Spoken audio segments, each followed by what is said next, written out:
বাংলাদেশ আমাদের প্রিয় জন্মভূমি।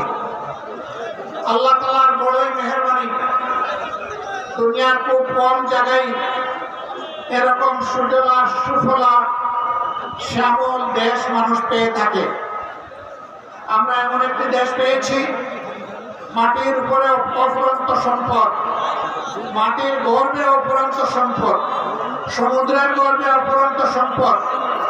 আমাদের এই সম্পদগুলো জনগণের উপকারে আসছে। জালেম যারা তোমরা শুনে নাও, তোমাদের জুলুমের দিন শেষ। আমরা লক্ষ্য করছি আমাদের নেতৃবৃন্দের রক্তের বিনিময়ে বাংলাদেশের জনগণ ইসলামকে চায়। কি বলেন, ঠিক কিনা? বিদায়ী সরকার, এই আওয়ামী লীগ কখনো জানলে অতীতে নির্বাচনে তারা বিশ্বাসী ছিল না।